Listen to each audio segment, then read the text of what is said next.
শেখ হাসিনা পালিয়ে গেছে, শেখ হাসিনা নাই, শেখ হাসিনা চলে গেছে, শেখ হাসিনা পালায় না। পতিত হাসিনার বিরুদ্ধে আনুষ্ঠানিকভাবে মানবতা বিরোধী অপরাধের অভিযোগ আনা হয়েছে। প্রসিকিউটররা হাসিনার বিরুদ্ধে অভিযোগ এনেছেন যে তিনি গত বছরের বিক্ষোভ চলাকালীন সময়ে বিক্ষোভকারীদের উপর হামলার হুকুম দিয়েছেন। গণ অভ্যুত্থানে আওয়ামী লীগের বিদায়ের পর বাংলাদেশের অন্তর্বর্তীকালীন প্রধান উপদেষ্টা ডক্টর মোহাম্মদ ইউনূস প্রতিশ্রুতি দিয়েছেন হাসিনা ও তার দলের অন্যান্য মূল আসামিদের বিচারের মুখোমুখি করবেন।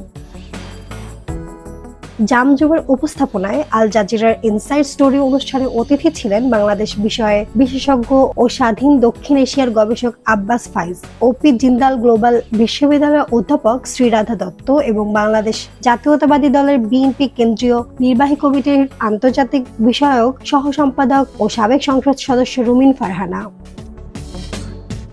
গবেষক আব্বাস ফাইজ বলেন, বাংলাদেশের আন্তর্জাতিক অপরাধ ট্রাইব্যুনাল শেখ হাসিনাকে মানবতা বিরোধী অপরাধের অভিযোগে অভিযুক্ত করেছে। তার গত বছরের জুলাই মাসে হাসিনার বিরুদ্ধে বিক্ষোভকারীদের উপর কঠোর দমন অভিযান শুরু করেন তিনি।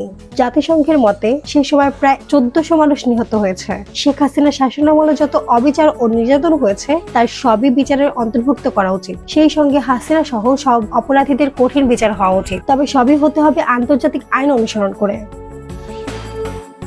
শ্রীরাধা বলেন, ভারতের পক্ষ থেকে শেখ হাসিনাকে বাংলাদেশে প্রত্যর্পণ করার সম্ভাবনা কম।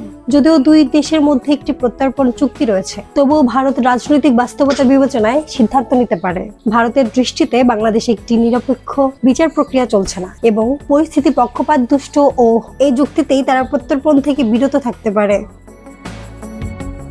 রুমিন বলেন, বিচার প্রক্রিয়া এখনো প্রাথমিক পর্যায়ে রয়েছে। বাংলাদেশে সাধারণত একটি মামলা শেষ হতে বহু বছর সময় লাগে, তাই এখনই চূড়ান্ত মন্তব্য করা কঠিন। শেখ হাসিনা ও তার সহযোগীদের দেশে ফিরিয়ে আনা হবে কিনা সেটাই এখন বড় প্রশ্ন, কারণ তারা অধিকাংশই ভারতে অবস্থান করছেন।